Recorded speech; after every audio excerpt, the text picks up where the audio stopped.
अल्हम्दुलिल्लाह वकफ़ा वसलामुन अला इबादिहिल्लज़ीना इस्तफ़ा ला सिय्यमा अला सय्यिदिर रुसुलि व ख़ातमिल अंबिया व अला आलिहि व सहबिहि व मन बिहदिहि मुहतदा अम्मा बअद। स्टेज पर मौजूद PDM के कायदीन, कौमी ज़ुआमा, बहावलपुर और सरायकी वसेम के मेरे भाइयों, दोस्तों, जवानों,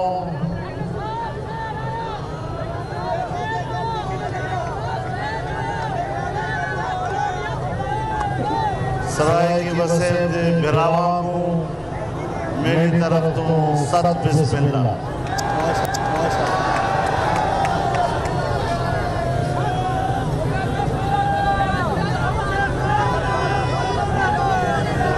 मेरे दोस्तों, आज बहावलपुर की तारीख में ये अज़ीमुश्शान रैली, जिसमें हर तरफ से अवाम ने शिरकत की, मौजूदा जाली हुकूमत पर अदम एतमाद का इजहार किया। और ये सिर्फ आपके इज्तिमा से ही नहीं, आपने बार बार जाली वज़ीर आज़म को ये कहते हुए सुना कि फौज मेरी पुष्ट पर है। इस बात का एतराफ है कि अवाम उसके पुष्ट पर नहीं है। और परसों आपने एक तस्वीर देखी होगी जहां उनके दोनों तरफ जो दो बड़े बैठे हुए थे, उनको वो एक शायर की ज़ुबान में कह रहा था, तुम्हें ना बूथा देख हालात न पूछ।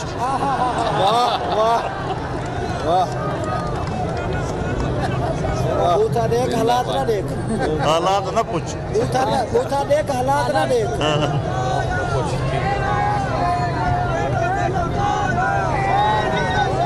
मेरे दोस्तों,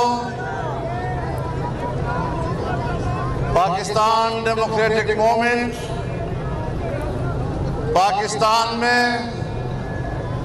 आज़ाद जमहूरी फ़ज़ाओं को बहाल करने की जद्दोजहद कर रही है। और इस अजीम मकसद के लिए ये एक कौमी तहरीक है और पाकिस्तान की तमाम सियासी जमातें आज इस प्लेटफार्म पर मुत्तहिद है। मेरे दोस्तों, मेरे भाइयों, चंद दिन पहले PDM का सरबराही इजलास था और पूरी हुकूमत और हुकूमत के तमाम ऐवानों में इस बात का इंतजार हो रहा था शायद PDM में इख्तलाफ होगा, PDM टूट जाएगा। लेकिन जब हमने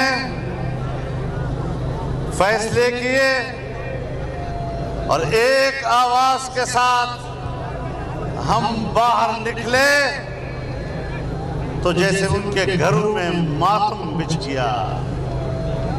और इंशाअल्लाह उनके घरों में ये मातम बरकरार रहेगा। अवाम भूखे मर रहे हैं, लोग खुदकुशियां कर रहे हैं, बच्चों को ज़बह कर रहे हैं और इनके वज़रा अभी भी चैनलों पे बैठकर मुरलियां बजा रहे हैं। शर्म आनी चाहिए इन लोगों को। और आपके सराय की ज़बान में थुक्की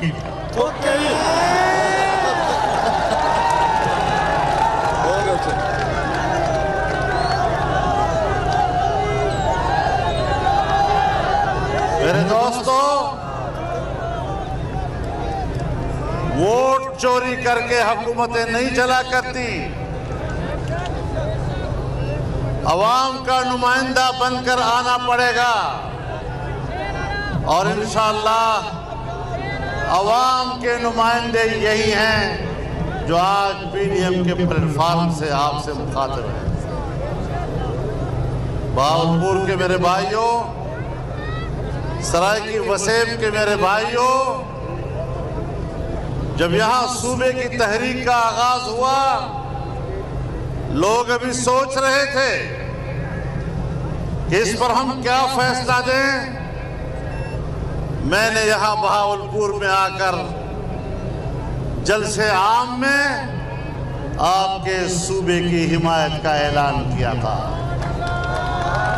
और मैं आज भी अपने उस ऐलान का इयादा करने के लिए आपके सामने खड़ा हूँ। माशाल्लाह माशाल्लाह माशाल्लाह।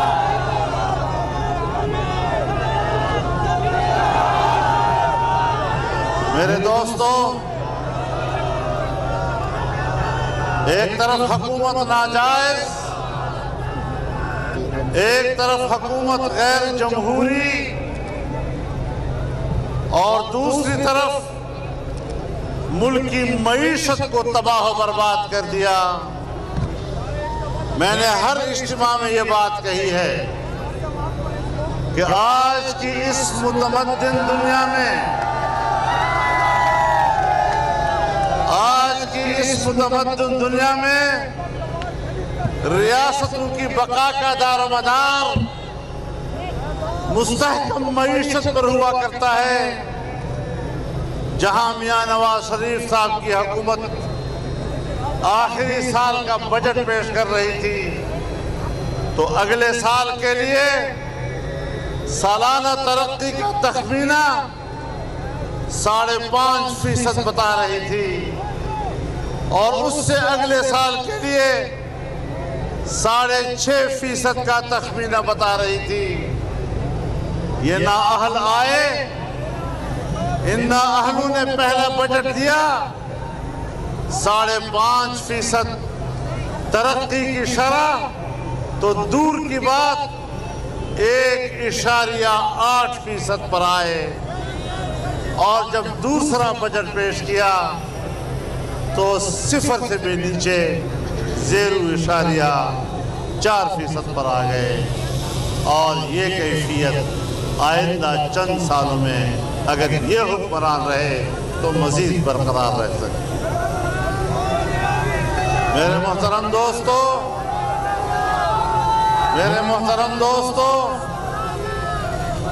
इन्होंने नाकाम पॉलिसियों के नतीजे में कश्मीरियों को मोदी के जबर सितम पर छोड़ दिया है।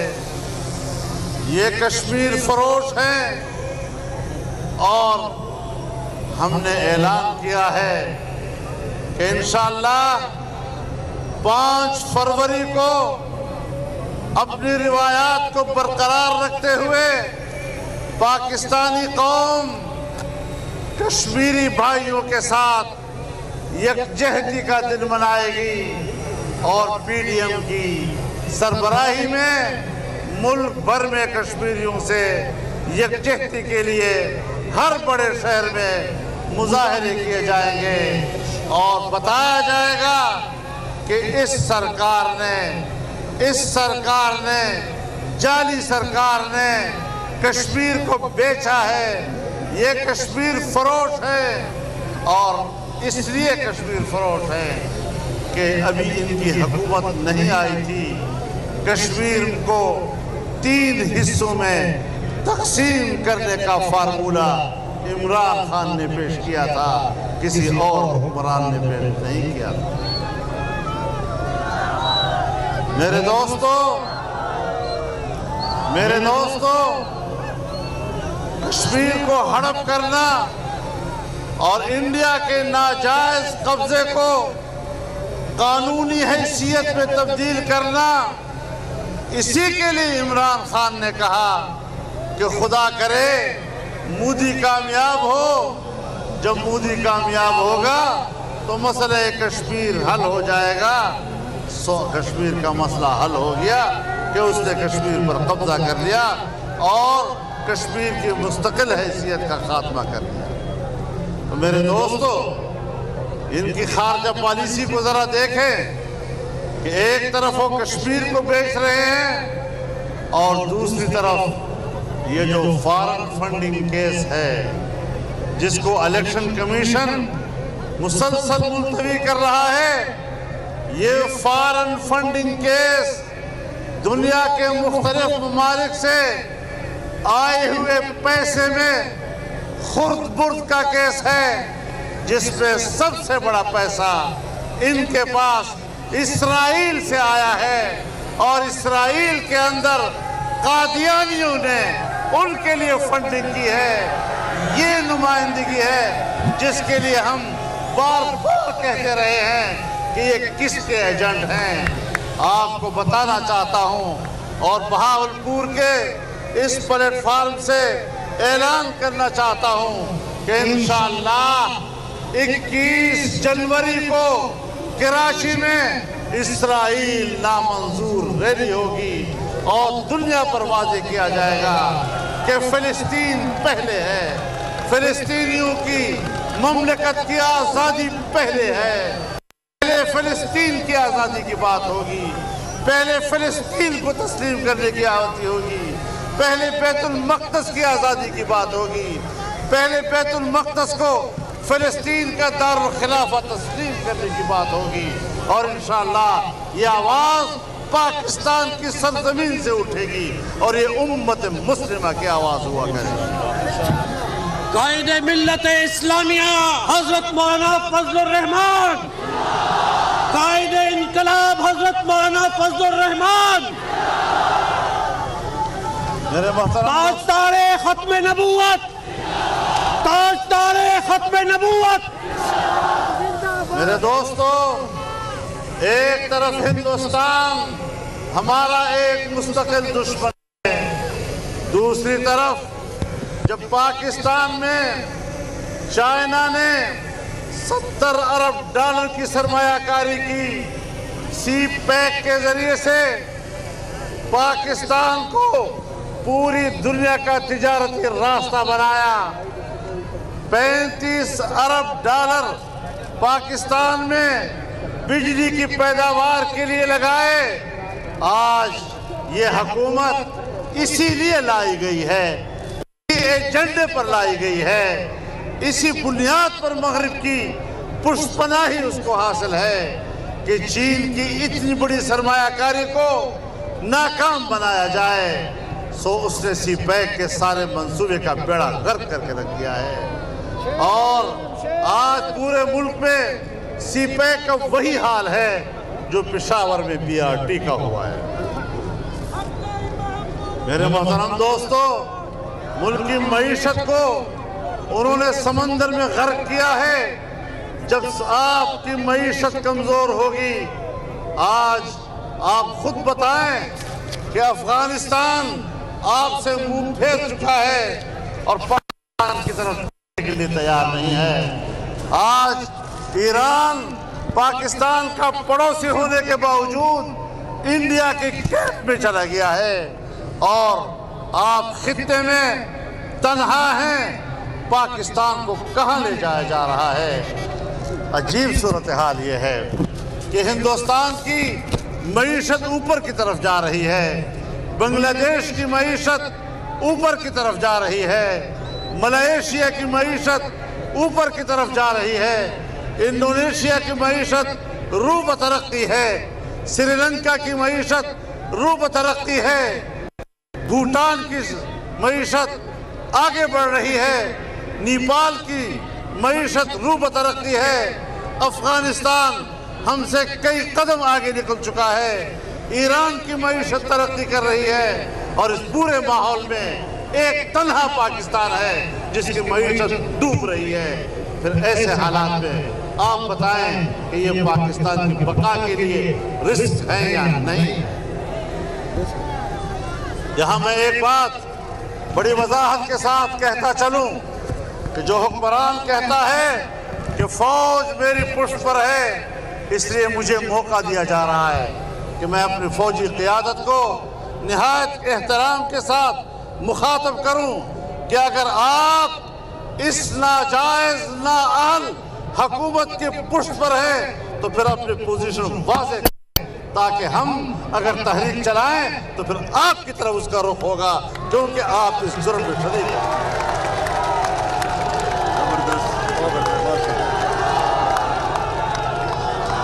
मुल्क किसी डिक्टेटर का जागीर नहीं, मुल्क किसी इदारे का जागीर नहीं, ये मुल्क किसी के कब्जे में नहीं, ये मुल्क अवाम का है और यहाँ पर अवाम का राज होगा।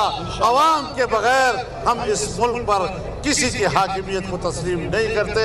अल्लाह की हाकिमियत और उसके नीचे अल्लाह का खलीफा बनकर पाकिस्तान के अवाम अपने नुमाइंदों के वसात से हुकूमत करेंगे। मेरे मोहतरम दोस्तों, हमारी मौक़िफ़ उसूल पर मबनी है। हमने उसूल की बातें की हैं। छोटी छोटी बातें जब 10 पार्टियां बैठती हैं, बहस करती हैं, कोई किसी ज़ाविये से गुफ्तगू कर रहा है, कोई किसी ज़ाविये से गुफ्तगू कर रहा है, ये कहानियां बना लेते हैं। इख्तलाफ हो गया, फैसला तब्दील हो गया। याद रखो, हमारा मौक़िफ़ एक ही है और वो ये कि ये हुकूमत धांधली की हुकूमत है, इसको जाना होगा। आईन के मुताबिक दोबारा इलेक्शन होंगे, वोट की अमानत वापस आवाम को मिलेगी। अब इस मौक़िफ़ पर हम कायम हैं।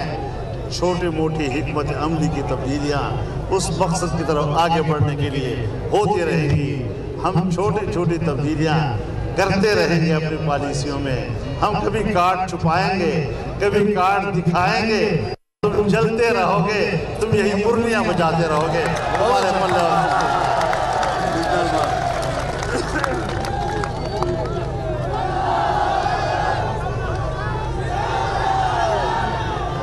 मैं हुक्मरानों को बताना चाहता हूं, मैं हुक्मरानों को बताना चाहता हूं कि जो लोग आज पीडीएम के प्लेटफार्म पर खड़े हैं, ये बड़े बालिग़ुन नज़र सियासी लोग हैं।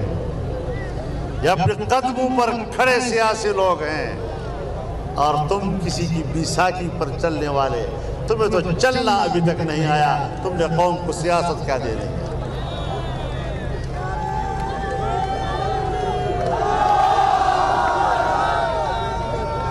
चंद दिन पहले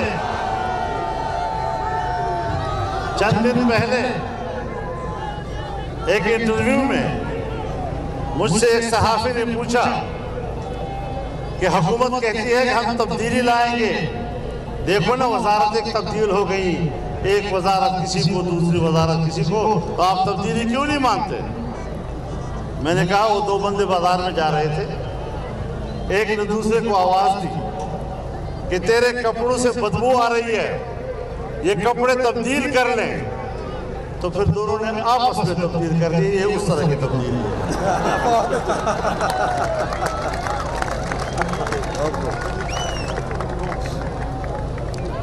तब्दील शुमार का भी पता नहीं चलता था, तो जब मुझे कुछ पता नहीं तो किस बला ने कहा था कि हुकूमत में आओ। अभी परसों पूछा गया कि आपने ये बात कही, आपने ये बात कही, तो उसने कहा मैंने इस तरह नहीं कहा, मेरा मतलब ये था, मेरे मतलब को गलत बयान किया गया, मेरे सियाक़ो सभा को इस तरह बयान किया गया, ये किया गया, वो किया। अब बताओ, उसको न बयान देना आता है न सफाई देने आती है। जिसको न बयान देना आता हो, न बयान की वजाहत आती हो, न बयान की सफाई आती हो, वो पाकिस्तान का वज़ीर आज़म बना हुआ है। बीबी मरियम ने तो कह दिया कि बली गाला के महल को उन्होंने रेगुलराइज कर दिया है। उसके घर में कुछ और भी है जिसको वो रेगुलराइज कराने की कोशिश कर ले तो बेहतर हो।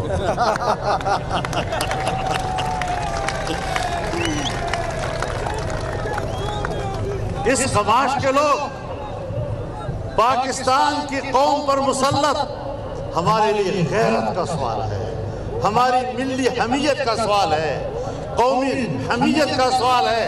इस किस्म के लोग हम पर मुसल्लत हो और हम बर्दाश्त करते चले जाएं, सवाल ही पैदा नहीं। माशाअल्लाह हमने इनके खिलाफ तहरीक शुरू नहीं की।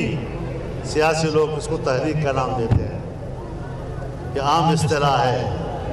मैं कहता हूँ हमने इनके खिलाफ जिहाद शरई का ऐलान किया। इंशाअल्लाह इंशाअल्लाह इंशाअल्लाह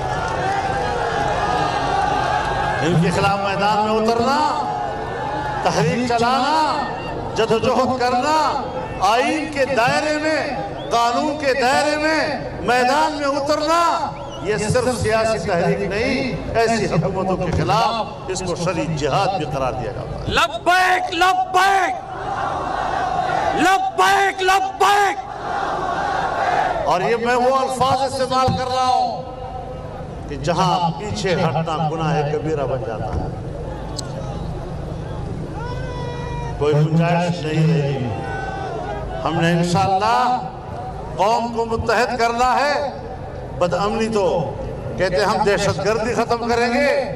मेरे ख्याल में गुज़श्ता हफ्ते 10 दिन के अंदर पहली मर्तबा पाकिस्तान की तारीख में बैक वक्त 5 से ज्यादा डकैतियां इस्लामाबाद के अंदर हुई और नौजवान मजलूम को 22 गोलियां मारकर क्यों शहीद किया गया। ये है इंसानियत की कदर, ये है इंसानों का हक। कहाँ गया इंसानियत का हक, कहाँ चला गया? इंसानी हुकूक की इदारे क्यों गुम हो गए? मैं पूरी दुनिया के इंसानी हुकूक की इदारों को कहना चाहता हूँ कि वो पाकिस्तान में इंसानी हुकूक की इस पामाली का नोटिस लें, ताकि वाज़ेह हो जाए कि ऐसे लोग इस मुल्क पर हुकूमत करने के हकदार नहीं। तो मेरे दोस्तों, न ये हुकूमत जायज़ है, न इसकी मईशत बेहतर है। और हमने ऐलान किया है इंशाअल्लाह फॉरेन फंडिंग केस के हवाले से 19 जनवरी को हम इस्लामाबाद में इलेक्शन कमीशन के सामने मुज़ाहरा करेंगे इंशाअल्लाह इंशाअल्लाह इंशाअल्लाह।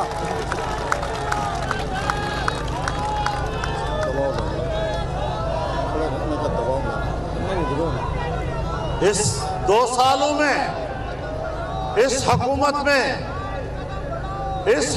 में जो करप्शन हुई है, मेगा करप्शन, इसके लिए बहुत छोटा रह गया है। नवाज शरीफ करप्ट है, जरदारी करप्ट है, और बाबा तो सारा टब्बर करप्ट है।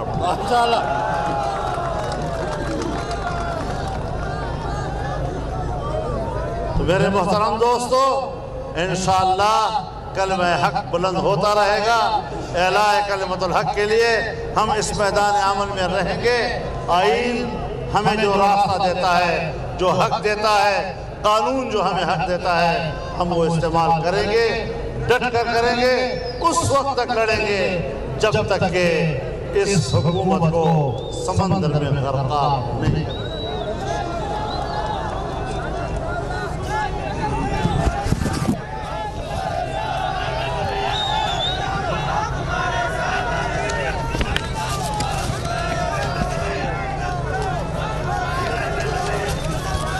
इंशाअल्लाह अवाम की जंग लड़ रहे हैं, अवाम हमारे साथ। हम कश्मीरियों की जंग लड़ रहे हैं, कश्मीरी हमारे साथ। हम फिलिस्तीनियों की जंग लड़ रहे हैं, इंशाअल्लाह फिलिस्तीनी हमारे साथ होंगे। आप आज उम्मत मुस्लिमा की आवाज़ बनने जा रहे हैं। और आपने, जब हम पाकिस्तानी हैं, पाकिस्तान का कद काठ इतना ऊंचा कर दो ताकि दुनिया तस्लीम कर ले कि पाकिस्तान किसी की कॉलोनी नहीं है, आज़ाद और खुद मुख्तार मुमलकत है और उम्मत मुस्लिमा की आवाज़। अल्लाह ताला इस तहरीक को कामयाब बनाए। आमीन। मैं एक बार फिर इस कामयाब रैली पर आपको और बहावलपुर और सरायकी वसैम को मुबारकबाद पेश करता हूँ और इस कामयाब रैली पर आपको सलाम पेश करता हूँ। अल्लाह ताला कबूल फरमाए और अपनी नुसरत से अल्लाह हमें मालामाल फरमाए। वाखिर दावाना अनिल हम्दुलिल्लाह। दुआ तो करा दो।